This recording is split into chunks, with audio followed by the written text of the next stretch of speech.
There will be spoilers ahead. Lots of spoilers, so be careful, won't you?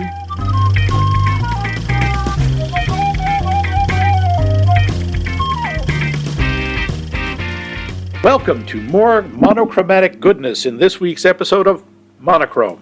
This week, a priest, a minister, and a rabbi walk into a bar. Except the bar is a lighthouse, and it's really a lighthouse keeper, a pasty ex-lumberjack, and a vindictive seagull, sort of. Yes, it's 2019's The Lighthouse, and believe me, the only lightness you'll find here is in the title. This movie is proof positive that Willem Dafoe doesn't need a Green Goblin mask to be disturbing, and that Robert Pattinson can actually act, even if his accent is a little bit dodgy. Oh, we'll be getting to that. Yeah, Dafoe's accent?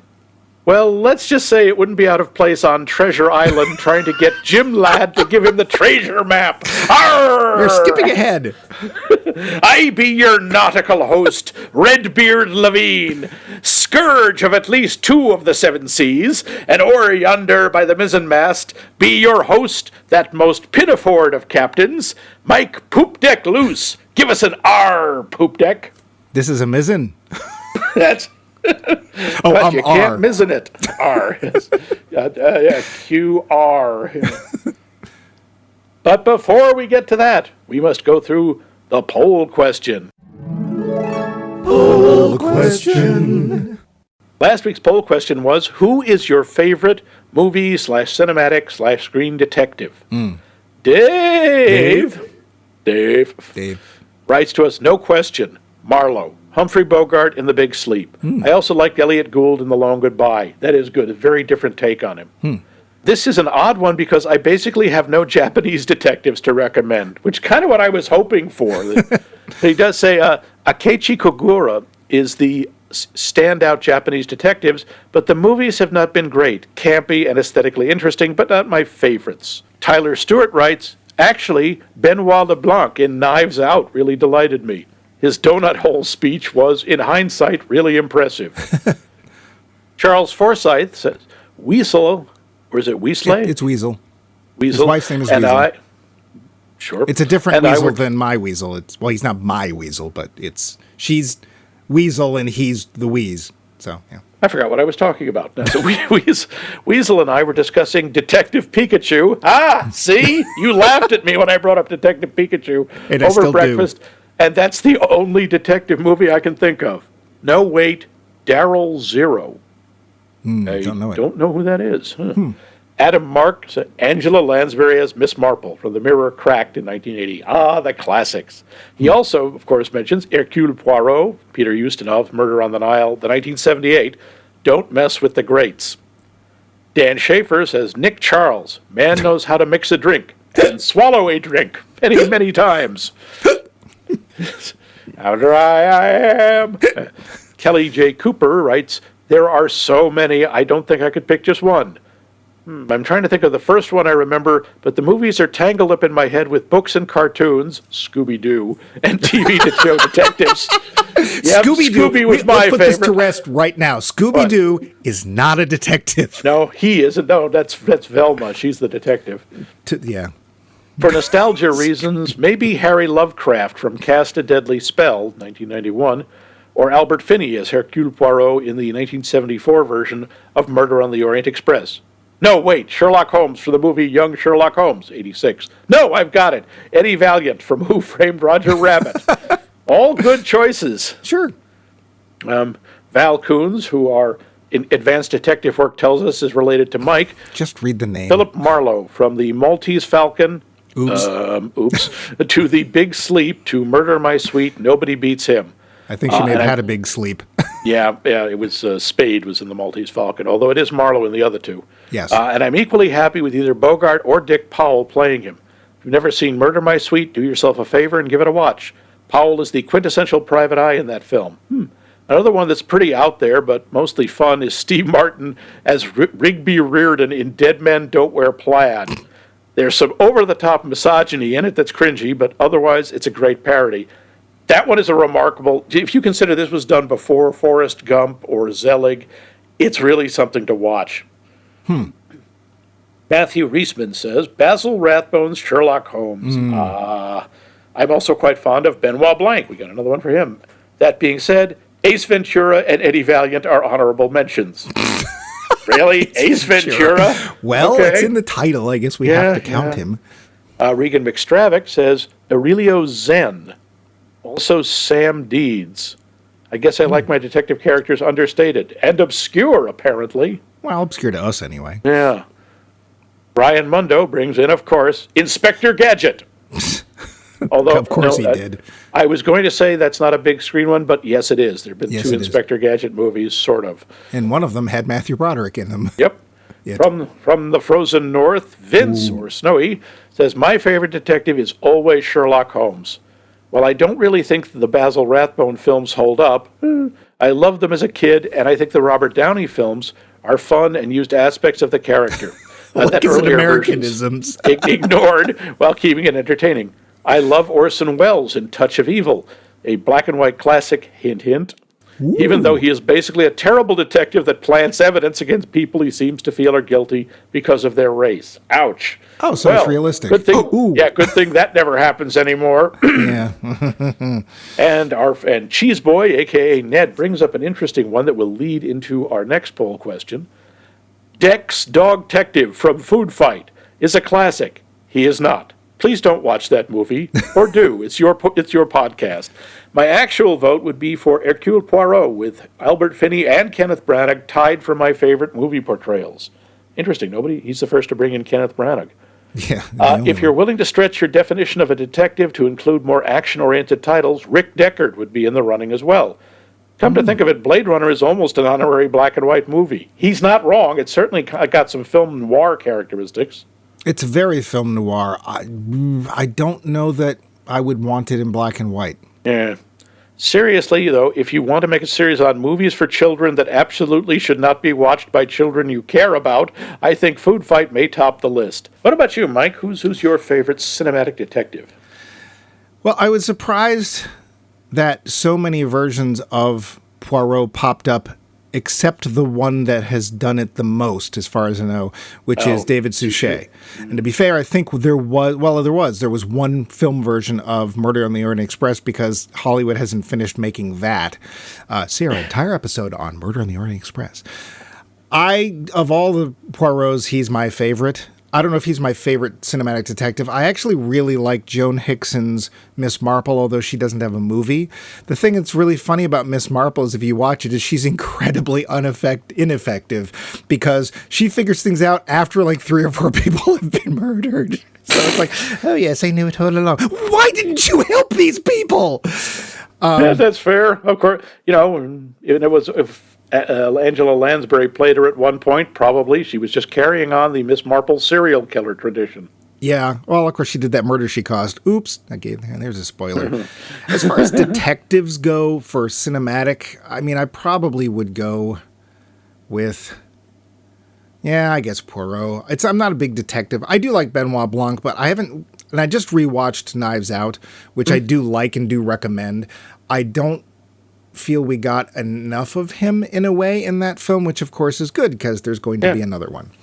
And I do adore watching someone I thought I knew as an actor prove me utterly wrong, because if you watch Daniel Craig in that film, he is unlike every Daniel Craig you've seen in any other film.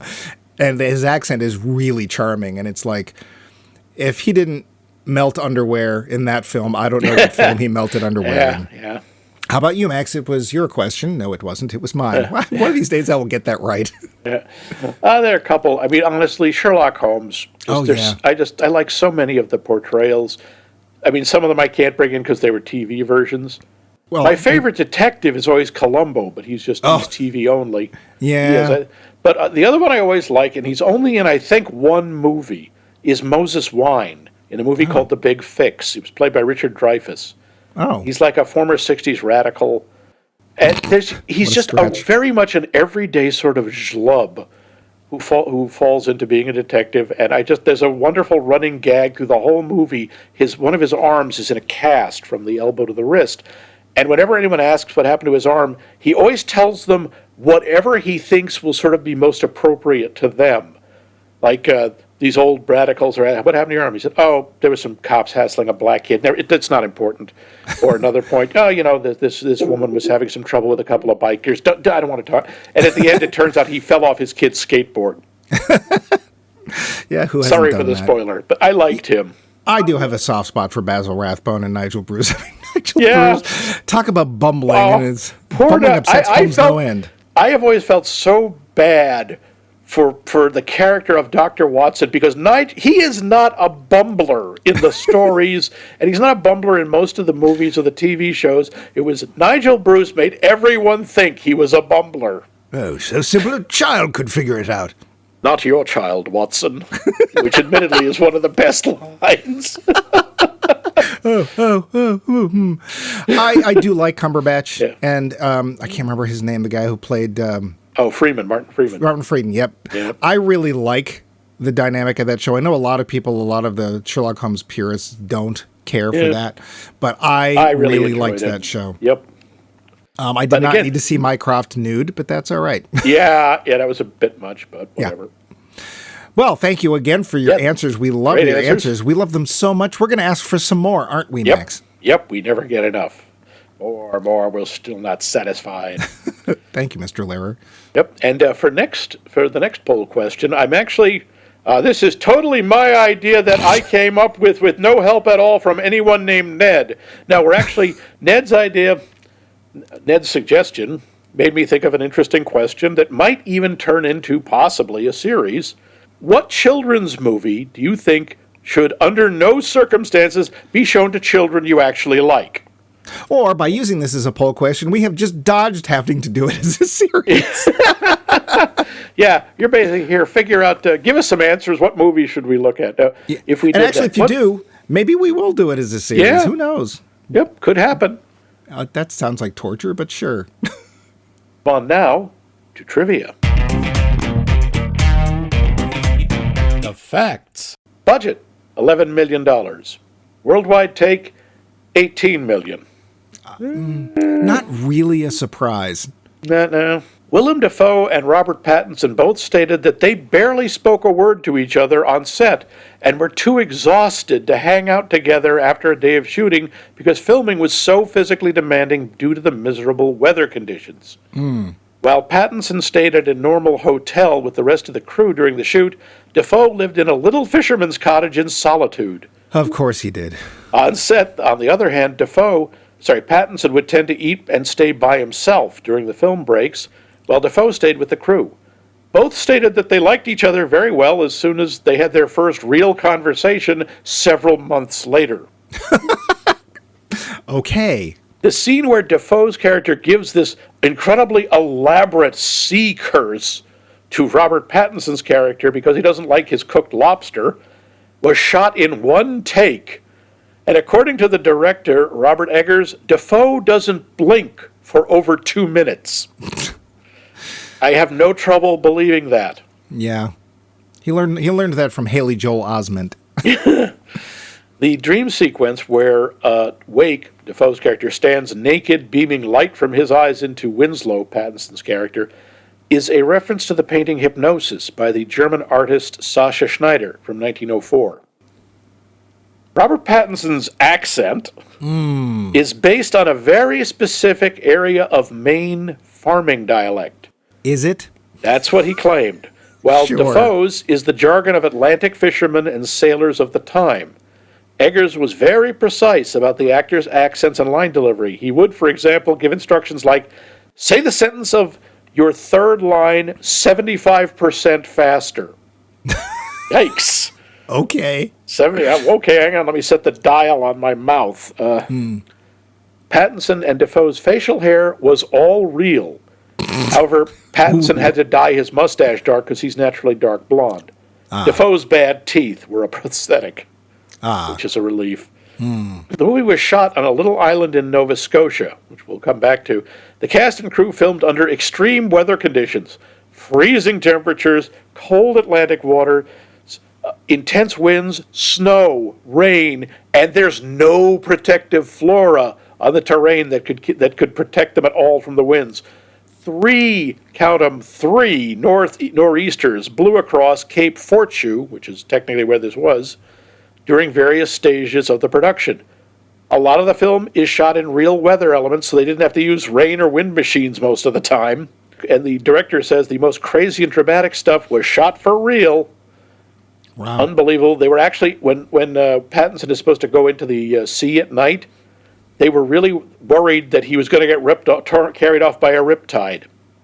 How did they keep their fake lighthouse? Oops. The story is very loosely based on a real tragedy from 1801, which was called the Smalls Lighthouse Tragedy, in which two Welsh lighthouse keepers, both named Thomas, well, there's your problem, became trapped on the lighthouse during a storm.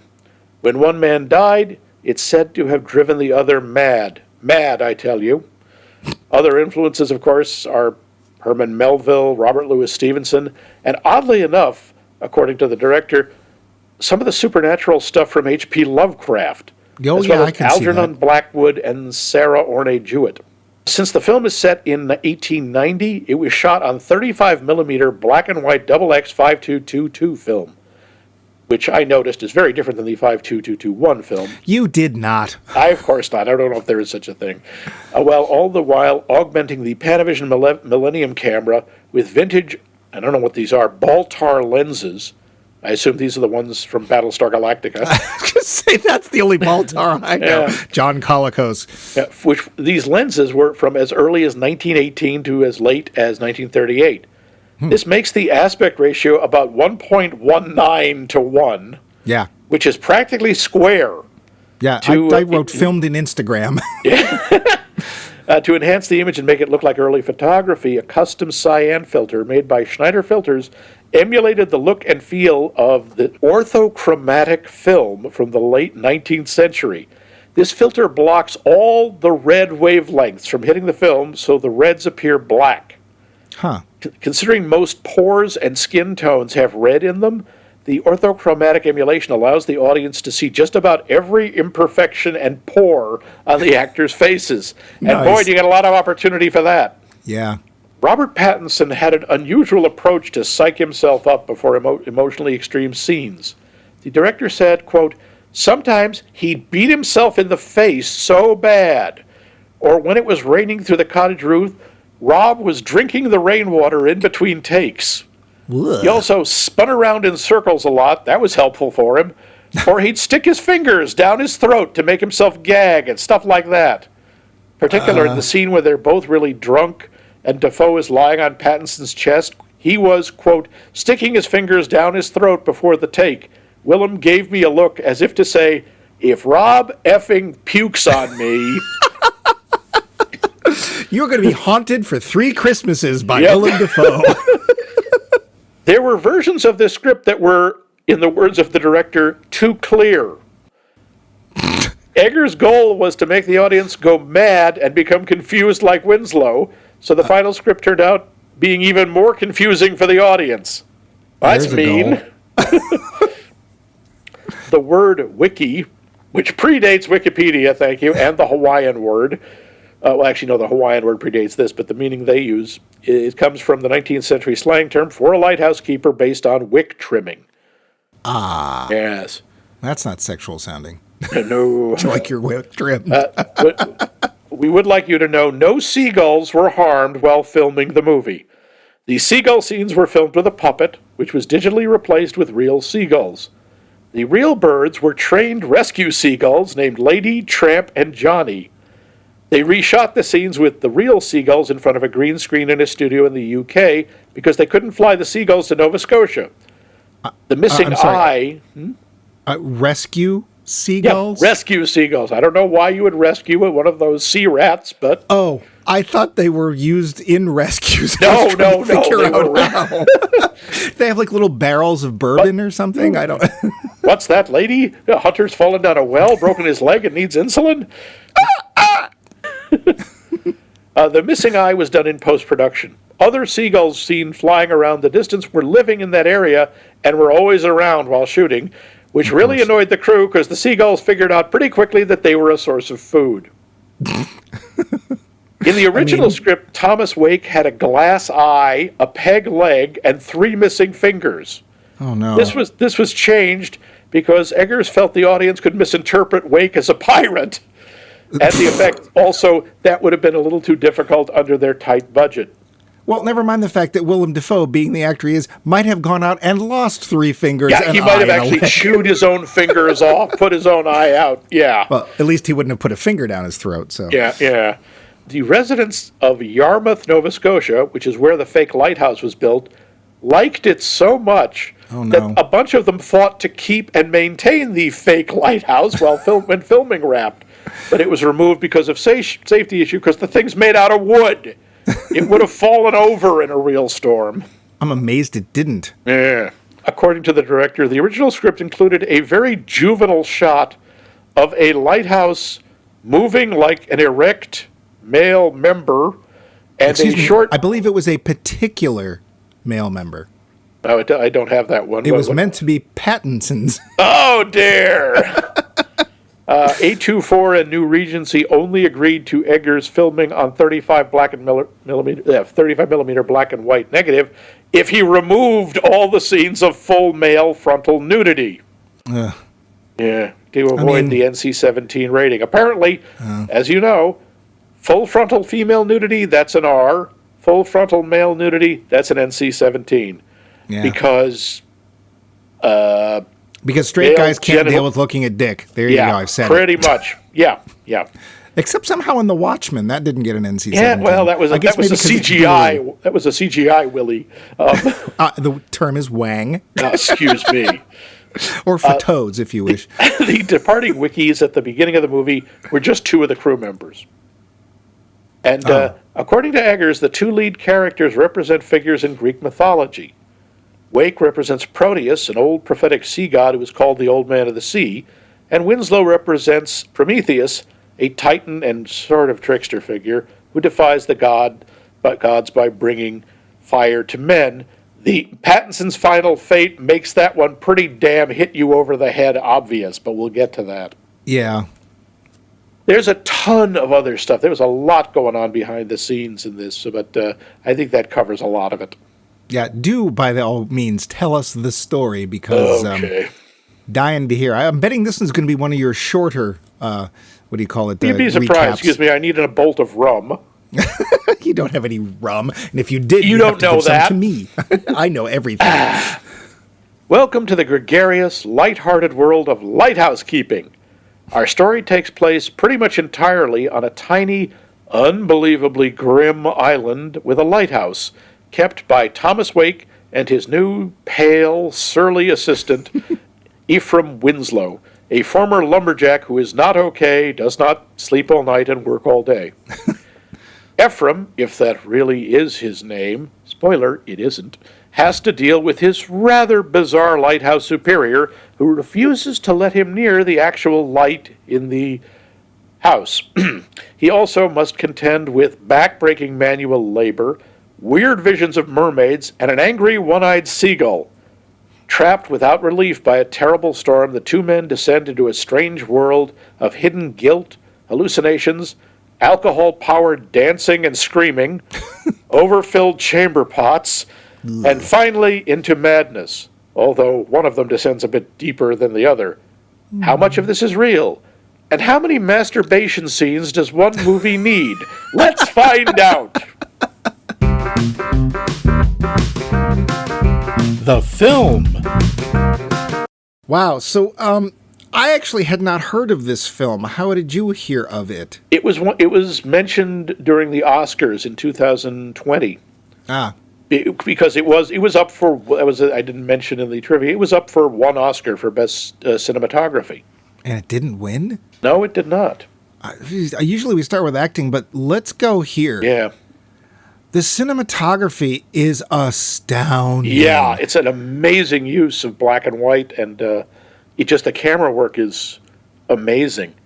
Every shot, and there's been films that have been done like this. I think Aronofsky was one of the people who tried to do this and I guess succeeded. And I think The Cell was actually considered another one where every shot is a photograph. Yeah. And that's this film. I don't think I've ever seen And of course, it's a very stark subject, but I don't think I have ever seen black and white photography this deep and rich and I hate to say photographic because it doesn't sound like it makes any sense, but so artistic. And I love the photography in Third Man, and I will still say that is great cinematography. Oh, yeah. But dear gods, this film looks amazing. Yeah, visually, this film is stunning. Although it's square, which... It is very square, which is off-putting. Well, I got it. Like, I know why they did it. I just was like, I wonder how this went over. Although, the weird thing is, I don't know if this happened to you. After a few minutes, I just stopped thinking about it. It didn't bother me. But at the very end, I actually had to rewind the last shot of the film I swore was in widescreen, and it wasn't. No. But I was like, was that widescreen? And I went back and it's like, no, it was the same square. So it's one of those contrivances that it's meant to make you feel more in the time period. Uh-huh. I think works. I think so. I think a lot of times when they do that sort of kitschy thing, that gimmicky kind of stuff. It really stands out. Yeah. And here, I don't know that I need to see more than what we see, because what we see is just fine, thank you very much. But yeah, the blacks are so deep and rich. The grays are so depressing. Yeah. It's funny, this movie doesn't do as much. The Third Man, I thought, does a lot with shadow and sort of shades of gray. This is very stark. There's light, and then there's absolute black. Yeah. And there you can see movement in it. It's much more, in some ways, violently extreme. Well, I'm sure that was done on purpose. Yeah. Right? Because there's a lot of... Well, that's the interesting thing, is that there seems to be a very one side and the other to this film, and then partway through you're like, oh, wait a minute, maybe it's not like we think it is. Yeah. And it's one of the questions the director wants us to ask. Many, many questions. Much of this is real, yeah. I always, one of the first things I noticed, there is no dialogue in this movie for almost the first 9 minutes. No. Although I was confused at first as to who the two extra people were. Because at first you're not sure what's going on. Yeah, but it's the departing shift. Apparently they're supposed to be there for 4 weeks at a time. Which you think, oh, that's no big deal. And you're like, that's probably twice as long as it should be. That's a long... Yeah, being stuck in a place with Willem Dafoe for a month? Yikes! And that's the thing. It's not necessarily the tasks involved, although they are daunting. And I got to say... Didn't somebody at some point decide, maybe we should move the coal a little closer? I wondered about that. It's like, all right, is it a fire hazard? Is that it? I mean, they're worried about the oil, but coal doesn't usually burst into flame on its own, so... No. And I want to say, too, that basically any of these tasks was set up to be as most inconvenient as possible. Yeah. Everything is far away from everything else. And, the bit with the chamber pots, it's like... There are castles that have, and this would have been gross, but it would have made more sense. There are castles that have privies in them where it's literally like that little part of the room is hanging out over the tower and there's a hole, but you don't have to empty anything. And let's face it, the island is getting washed clean every day by some storm, so it's like... And it's odd because you can tell when he dumps the pots, he's dumping them in the same place that he always does, because you can see the rocks are stained. Right, but it's also like... Did we need to see this? No, but I understand why it's there. When he first pulls the pot out, I didn't realize what he was looking at. I realized when he was halfway to the rock that because of course again he can't just dump it anywhere. He has to go out onto this jetty, promontory, basically. Yeah. And dump it there. Like, this is the official dumping rock. And halfway to him getting there, I'm like, oh, I know what the lumps were. Okay. Yeah. No, I knew right away. I recognized the design of the pot. 19th century chamber pots had a very distinctive look. Well, and to be fair, because you didn't want to mix them up with something else. They do show them using them. Thank you. Yeah, I didn't need that either. Man, yeah, it's an uncomfortable film. Let's just get that right out of the way. Yeah, this film is very uncomfortable. This is not a pleasant movie to watch. This is not an easy movie to watch. No, but even the sound, the damn foghorn. Oh, I was like 5 minutes in. I'm like, oh, this is gonna get old. Oh, does it too? Because it was a real one. They actually researched the types of sounds. There was a whole thing on it. I left it out because it's kind of lengthy and not terribly interesting. But The actual foghorn, the FAQ 3225, was known to be used in Newfoundland from blah, blah, blah, blah, blah. well, it's a sounder with compressed air. It is period accurate. At least the sound was. Yeah. I would like to offer one more. I Thank think you for mean leaving that out of "Arr." trivia. Speaking of that, as we often start with the show, let's talk about the acting. Won't take long. There's only 2 people in this Yeah. film. Well, technically there's 4. 5. Who's the 5th one? The mermaid. That's I'm counting her. The 2 guys and the who blonde leave. guy. Oh, then there's 6. No, that's true. With the blonde, 6. The blonde guy who stands there with his mouth open for 2 seconds. Yeah, Let's the ignore those 2 people. Yeah, okay. Well, it's actually Tom. That's Tom. actually Ephraim Winslow. Yeah, we'll get to that. So we have Yeah. 2 actors ostensibly in this film carrying this entire film, this entire heavy, weighty film on their Yeah. shoulders. Let's start with Willem because he's Bony shoulders. Let's start with Willem. But Willem Dafoe, if you get Willem Dafoe in your movie, you know this is not going to be a lighthearted romp. Even I if the don't know word if he- light is in the title. I don't know. Yeah, I don't know if he does lighthearted or he does a lot of over the top. He does wild stuff, but Well, my question was, is Defoe ever not creepy or frightening? And to the best of my knowledge, the answer is no. I heard it. Oh, what is it? Heard. The Landlord. No, There I've was never. a rumor. No, there was a movie. Oh, was it something Florida? He was up for an Oscar for it. He's supposed to be much more likable in it. I have not seen any where he isn't at least intimidating and disturbing. Now, here's the thing. He still has charisma, because charisma can encompass a lot of different aspects.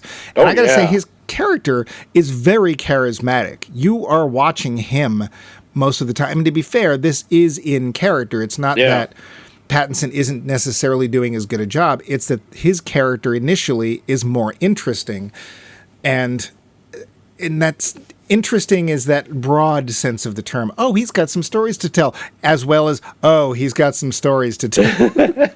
Lots and lots of stories. Yeah. I'm going to say, because we now know, thanks to your trivia research, that this is a fault of the director. I have to say, his accent, as well done as it is distracting.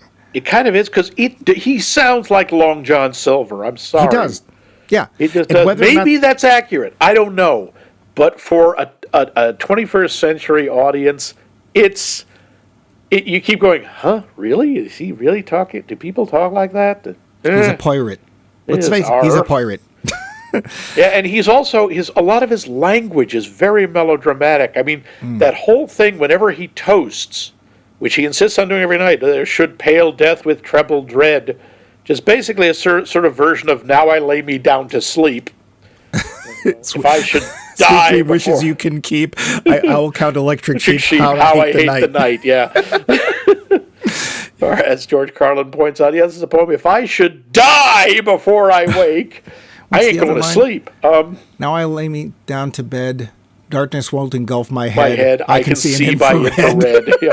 It was Marvin the Paranoid Android's poem, but yeah, that's actually a real thing. It's from Poems for the Sea by Lydia Sigourney, and it's called The Hymn at Parting. Yeah, parting. Yeah. Please note that word is underlined and capitalized. I'm not going to ask the usual question was whether we think Defoe does a good job. I'm going to ask the question whether it was true or not. Is this an Oscar-worthy performance? I'm going to say it is. I think regardless of the so. accent, Yeah. he is so believable as this character. There's never a moment I have any idea what he's going to do, what he's going to say, and I utterly believe he is this character. Yeah. And to me, the tribute to any characters, I wanted to know more about him. He throws up Do a little you? thing. Yes, I wanted to know. Does he actually have a wife who left him? Did he have children? Ooh, God, that's a frightening thought. Yeah. How did he really lose his leg? Because he gives us like a couple of different stories. Yeah. Well, you tend to wonder if this isn't, in fact, somebody who had a much less interesting life than we think they did, but after all these years of, maybe the accident was such that he got made fun of that he decided to just make stuff up to and now appear or to give him power. Yeah, and it may also be that he's told the story for so long he believes it now. And this is something I had in one of my notes, so we brought this up, and this came up, I think, in gaslighting, and there's a term I'm going to be using later on. There's as much backstory to these characters as story that we see. And that's as important as what we see. And I don't know what they necessarily, as Max just pointed out, there's multiple versions of Thomas Wake's background. But we know somehow we know it's there. It's in their performance that we know that there is history. And especially Willem Dafoe gives us this. How about How about Batman? I'm going to be nice and not even call him Edward. I'm going to call him Batman. What about Batman? I think he does a pretty good job. The accent, I don't know. And again, I can blame the director. Yeah. Well, also I kept thinking he was doing a Hudson Valley, New York accent, not a Maine accent. Well, let's face it. He sounds like yet another British actor who doesn't know what an American accent sounds like. And again, if Eggers wanted it to be super, super realistic, it works against his performance in this case because I'm willing to bet Pattinson's American accent in Batman's fine. He was very good, yeah. So I'm not sure. Other than that, I think he does a really good job. He has an incredible intensity about him. We're waiting for him to snap. Oh, yeah. This guy, he's like, his mind state is sort of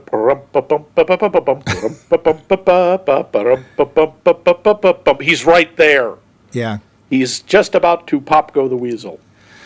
And of course initially we don't know why, but it's obvious that he's having to deal with this hazing, as it were. And it's obviously this is something that Thomas Wake.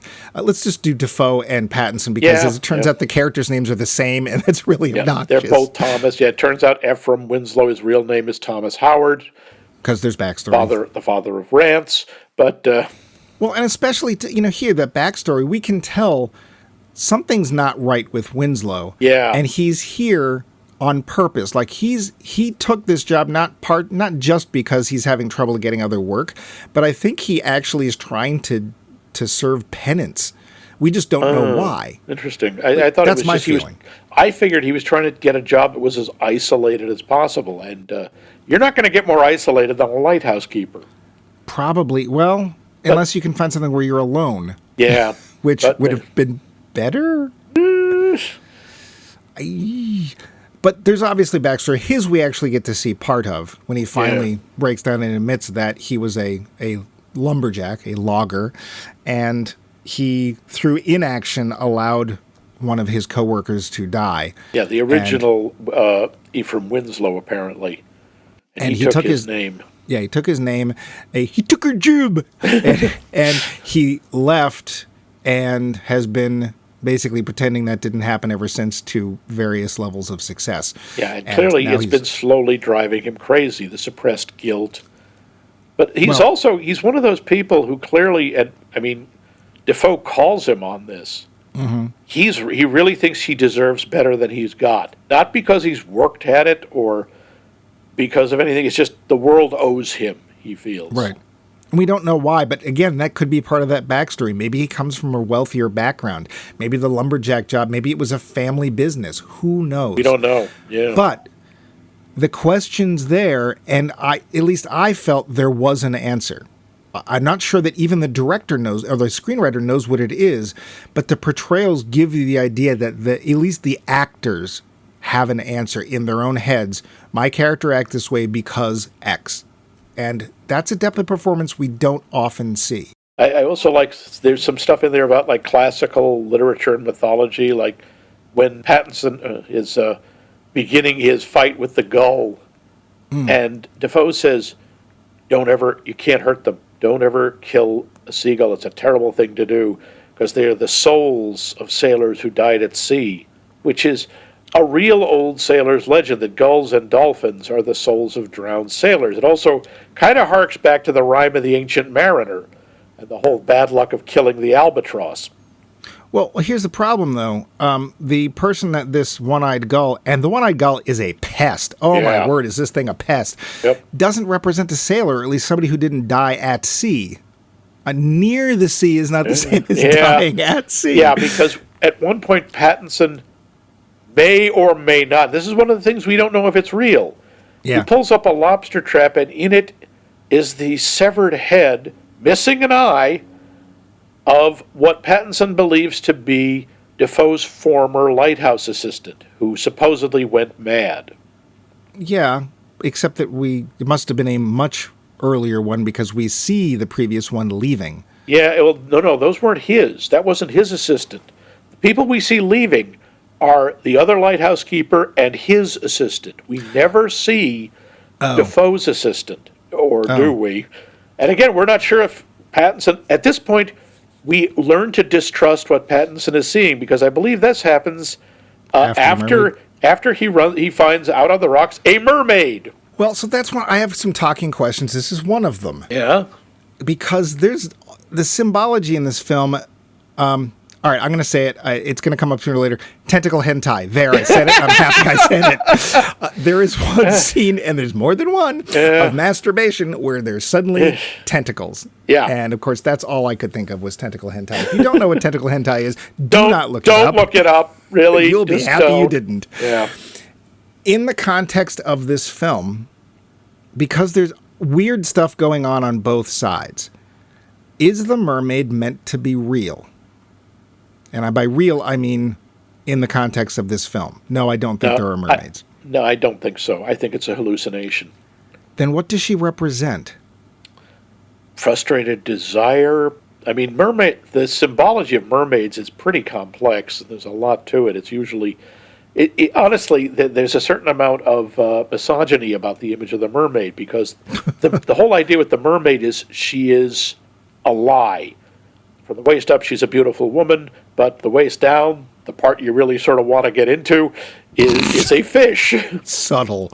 Yeah. As with a lot of things in this film, I wasn't sure if it was meant to be a symbol of something, or there was meant to be some sort of level of deeply hidden, I don't want to use the word magic, but I can't think of a better word at this particular point in time. And the reason I say that is it seems pretty obvious that Thomas Wake, or Willem Dafoe's character, is going through some sort of ritual. Yeah. He is literally the keeper of the light and keeps Pattinson's character away from it. Even if it's... We mean the actual light of the lighthouse, the massive bulb and lens. Well, and he can look up through a grate in the floor and see the light, and it is just a light. There's nothing... the actual light is falling on him to some extent through the grate, but apparently being up next to it is a big thing. But Defoe's character is stripping naked every night and standing in front of it, bathing in the light of what? I don't know. But he deems it just for him, for whatever reasons. And if our discussion at any point sounds crazy, watch the movie. Yeah. What do you think of that sequence where the first time they get drunk? Well, does it ever end? That's true. They start drinking and they don't really stop because their food's running out. Pattinson has been saying no to booze the entire time. Like, he just won't drink, he won't drink. Because it's against regulations, he says. Yeah, I don't think that's why. Yeah, I think he's afraid. He knows what'll happen if he gets some drink in him. He starts confessing. And he does. Yes, he does. I'm not sure if I had any particular thought except this is going somewhere you really don't want to go. What did you think? I thought it was very strange in that for the first time you see Pattinson's character open up and be at times, jovial. For a while, he goes through all the stages of being drunk. He gets the jocos where they're dancing. It got me. At one point, they're slow dancing, and there's a moment where they're about to make out, and then immediately they go into a fight. Yeah, and I'm thinking of, you're no homo, bro. Like, no, we have to punch each other, and they're both in complete agreement about, yes, we must punch each other now. Quick, put a game on. Exactly. Come on, where's football, monster trucks, beer? Here, this was a question I saw pop up, and I did a little research. Usually I let Max do that for when he's leading the show. And there was the question of, are they meant to be portrayed in any way as gay? The director said, I'm not answering that question. basically. I'm going to leave that up to the audience. I honestly think it's the same reason you hear about this in situations like prison. It's you want somebody, You're lonely. and their only person is Robert Pattinson. Yeah. Which, quite honestly, you could choose a lot worse. Yeah, but his option is I Willem could make Dafoe. it with Batman or not. Yeah, he's got a pretty mouth. Cape Crusader or my right hand. Sorry, folks, that's a bit much, but trust me, so is the movie. I don't think so. You see, it's funny. I didn't so much see it. There certainly was a certain amount of. There's a little eroticism, but I thought more of it as the father and son, because the way they're standing, Pattinson is like a head taller than Dafoe. So that's how it is in their family. when they're dancing, Pattinson has his head on Dafoe's chest, which means he's got to sort of be bending over. But it's like he wants the comfort. He wants the closeness. Yeah. He's at one point when he's having his freak out, he's screaming at Dafoe and saying, you're not my boss. You're not my father. Yeah, which is probably what he wants. Yeah. This is where you can have something that's homoerotic and still not be gay, which a lot of people don't understand. And the really sad part about this is, no, I did not want to see them have sex. It was not necessary. I didn't even need to see them kiss. I didn't even really want them to. But the sad thing is that in a lot of societies, people can't make that delineation between love and sex. And so two guys showing affection for each other immediately becomes a threat to masculinity. It's a big part of toxic masculinity is that men cannot show physical affection for each other. There are some cultures where you can. You can. I'm saying this is very American. Yes. And I was watching a little video on, this is vaguely related, on YouTube, and this is Japanese guy talking about living in Japan, and he has an American Japanese show up, and he talks about the bathhouse. And he's like, oh, yeah, you go with the bathhouse with all your buddies. It's like, wait, what? Do you get naked? Oh, yeah. And, of course, the American Japanese is like, you do what? And he's like, yeah, that's just like you show your vulnerability. That's what you do. And, of course, the Americans are like, oh, heck no. Can I wear a raincoat? And we don't get it. There's other cultures that guys can just be guys and even show affection for each other, even if they're naked in a tub and it ain't gay. And even if it was, that wouldn't necessarily be a bad thing. But this film, I think, is just trying to portray what happens when you're stuck on a rock with Willem Dafoe and there's nobody else around and you're lonely. Yeah, and the only thing that Pattinson has is his fictional mermaid and this little carved mermaid statuette that we see him wank off to. Yeah. And of course his treatment of at first I thought she was dead, but the unconscious mermaid it's amazing how you can be misogynistic in a movie where there's basically no women in it, but they are. Yeah, they manage. Yeah, she was disturbing. That's one of the only other actors in that movie, Valeria Karaman. I say Ia because there are two I's in her name. Well, she has one line. If I remember correctly, her line is... I think your accent was wrong, but yes. Oh, damn. Oh, I should have done that 75% faster. That's it. I think this is a... Well, she doesn't have anything to do. But this is a character film. Yeah. Let's face it. There is a story, but it's really more about finding out who these two people are. Interestingly, I think this would actually work as a play. Yeah, it would be difficult to stage, but I think you could do it. I think the audience might not get through it. Yeah, might be a lot of walkouts. Yeah. At one point, finally, because the Willem Dafoe character has been taking notes. That's what he does. He keeps a logbook, and he, of course, locks it up like everything else and won't let anybody see it. There's a big storm that comes through, and everything gets flooded, and Pattinson's character, Winslow, manages to get a hold of the book, and he starts flipping through pages. Did this thought go through your head that every page just said, all work and no play makes Tom a dull boy? That's exactly what I thought. I was thinking that it was either gibberish or it would be I was thinking it was going to be eldritch runes or some such. Yeah. But no, it turns out what Pattinson's upset about, or at least what he thinks he's upset about, is he's got bad reports in there. Well, and I think that's probably what it does say, and the reason I think that is because it keeps lending credence to the idea that he's way more over the edge than we think he is, because what's described is stuff we don't see.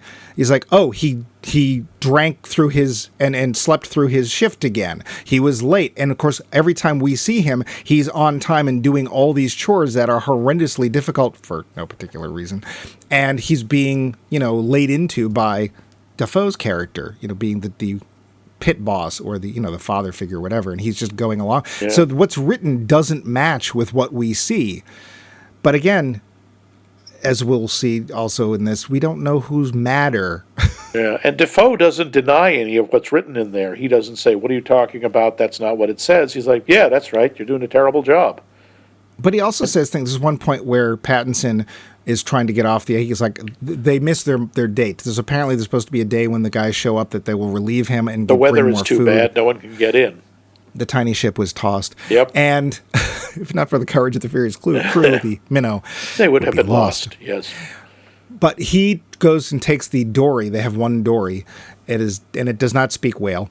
And he's trying to get off the island, and Defoe's character shows up with an axe and takes the axe to it. So basically, you're not going anywhere. And then later on, Defoe's like, well, you're the one who took the axe to the boat, not me. And you're like, wait, what? At this point, we're like, okay, now we really don't know what's actually happening.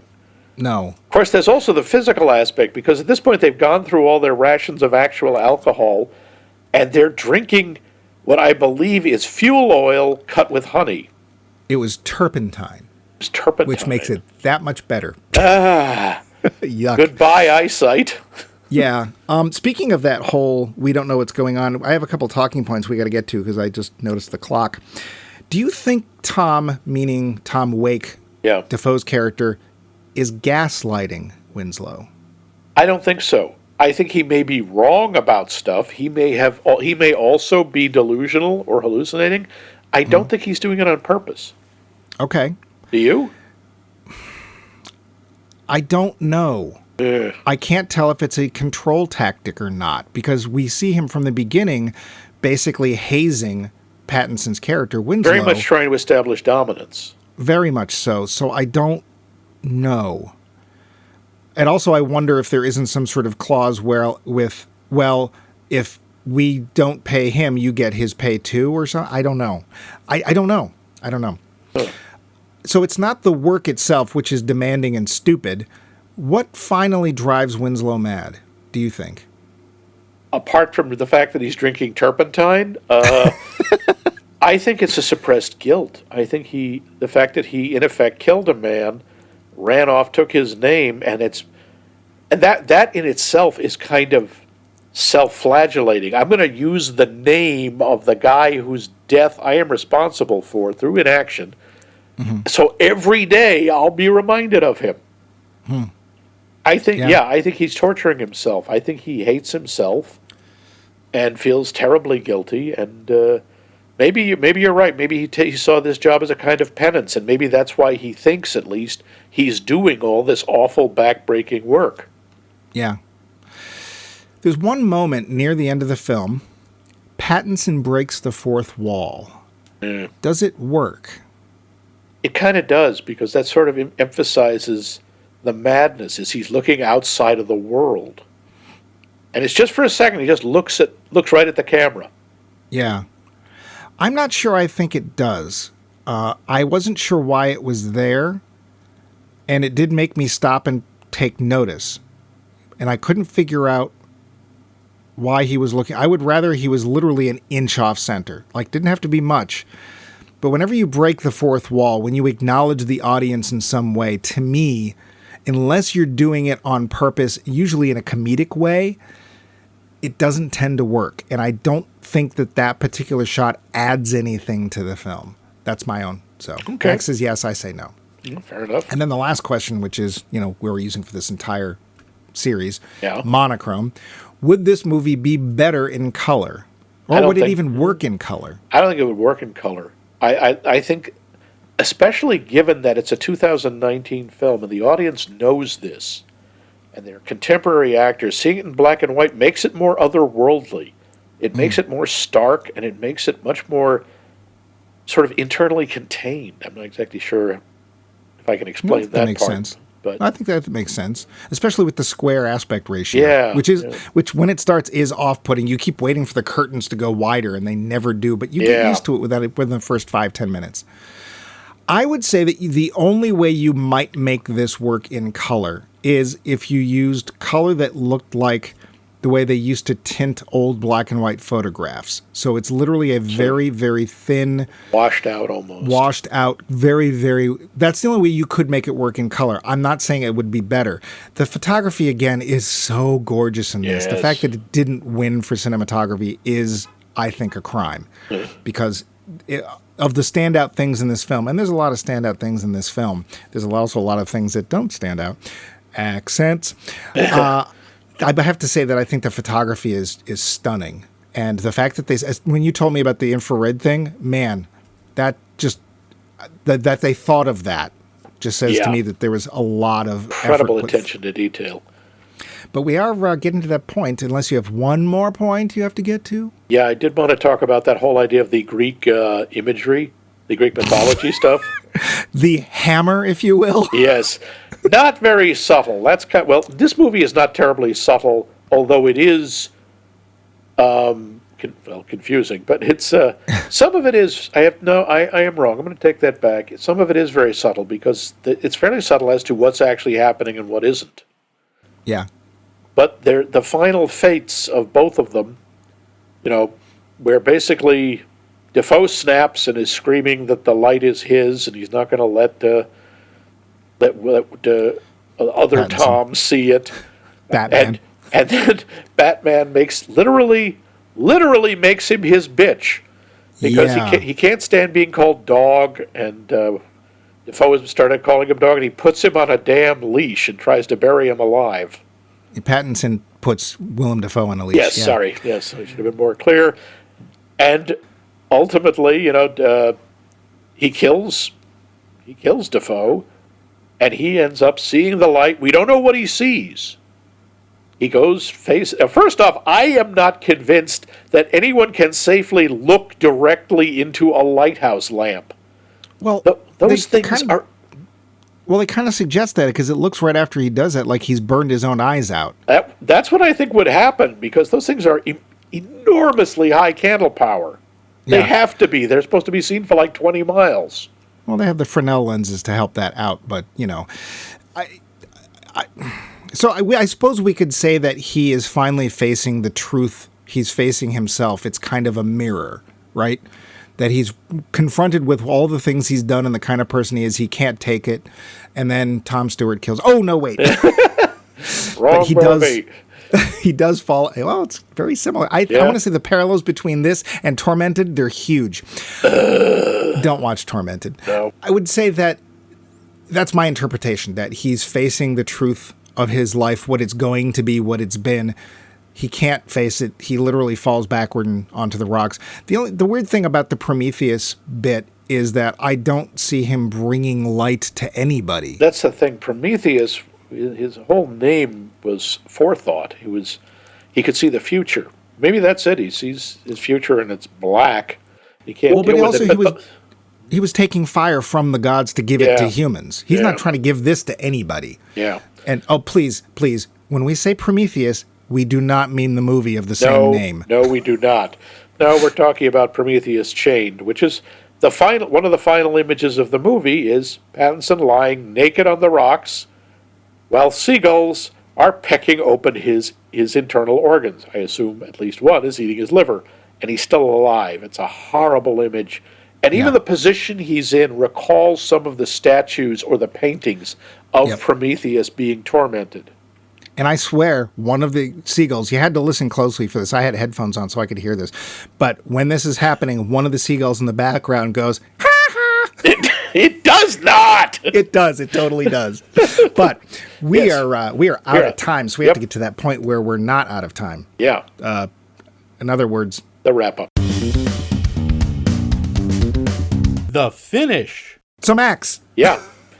You said you first heard about this because of the Oscars. Yeah, I had never seen it before, though. Not before the show. Yes. Because if you had seen it before the show, would you have recommended it for the show? I don't know. I'm not sure. Probably not, just because, again, while this thing is visually amazing, it is not fun to watch. No. It is a lot of work. And But that being said, Yeah. what do you think of it as a film? I think it's really well made. I think it's a very impressive piece of work. It's kind of experimental. It's nice to see because it's not what you usually run into. Yeah. It's someone's taking a chance. I admire that. I don't enjoy it. But if you're a completist, I would recommend it just for looking at what people can do with modern cinema. I think it's a good example of that. What about you? You said you hadn't even heard of it. Nope, never heard of it. I mean, it was art house. It has art house written all over it. If it wasn't put, it actually was put up by A24 or whatever that company is that you only see in art houses, basically. Yeah. I knew nothing about this. I went in totally cold. I did not know what to expect. I don't think that changed. Incredibly powerful performances. I wish the accents had been different. If the accents had been not what they were, I don't know if I would not say this film wasn't perfect. Boy, try and diagram that sentence. Yeah, that was a tricky one. And I say perfect because it really achieves everything it's trying to do, even if some of those things are to be vague. Because madness is not a black and white thing as much as this film is. Madness is one of the whole points of madness is you can't put it in a sentence. You can't put it in a bottle. You can't say that it was caused definitively by X and nothing else. And that's what the film is ostensibly about, madness and guilt, I think. I think the whole film is a big symbol for guilt. And the performances are excellent. The cinematography is incredibly powerful. The fact that they shot it with real weather did not surprise me at all. It's an interesting story. It kept my attention. I think it was well paced. It's not long, but it's very dense. Yeah. Would I watch it again? Give me a few years. Yeah, I wouldn't watch it again for a while, but... well, it's like Clockwork Orange. Do I think that was an incredibly well-made film? Yes, I saw it once in the 80s. Have I ever seen it again? No, I don't need to. But it, like Max said, it does show a willingness to experiment, to go out on a limb. The square format alone is enough to make people... So I'm sure people did get up and leave. It's like, I can't watch a square film. What's wrong? Why aren't you using the screen? And it's like, it helps you focus. I got to say that. It really focuses your attention where the director wants it. But I think it's an astounding film. It's powerful, well acted, amazing to look at. It is not easy, but I think it's like a 98 out of 100. And that's not me saying I like it that much, but I think it really, the director and writer achieved so much of what they were trying to go for. And I think that's important. I think a lot of that's due to the acting, too. This could have been just miserable.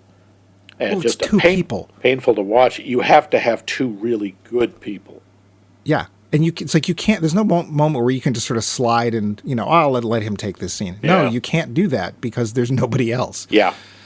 And half the scene is black anyway because of the way that's shot. It's like there's no detail there. It's just this big shadow and an area of light you're standing in, and that's it. It's pretty much. So, but we have a poll question if you would go over that again. I will reiterate, yes. As suggested by Ned, what children's movie should under no circumstances be shown to children? And you can answer this poll question. You can email us at maxmikemovies.com. You can go to our website, maxmikemovies.com, and leave a comment. Or you can find us on one social media, Facebook, and we'll put it up there. You can answer us there.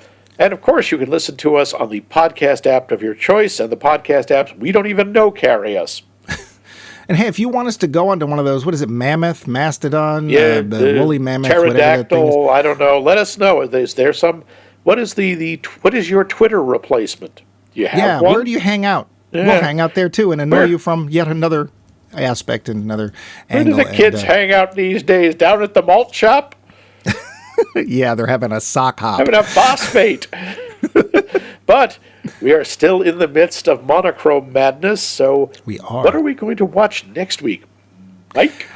I think we're going to go a little bit lighter because thank this was a goodness. pretty heavy film. So we're not going to Yes. go with anything that's, the whole black and white thing is part of the series, but we're going to do a little more shades of gray here. We're just going to get a touch lighter. That's what I think, a touch lighter. Oh, God, we're going to watch 50 Shades of Grey, aren't we? Please say no. Max, that film was shot in color. Oh, thank God. No. We're just going to have just a little touch of dear. evil. Just a touch of evil. Show us on the doll where the evil touched you. Is that a doll of Orson Welles? So It's a very large doll, yes. Next week, Oh, audience Lord. members, take out your Orson Welles doll and touch its evil with us, won't you? Yes, touch it with your Charlton Heston doll.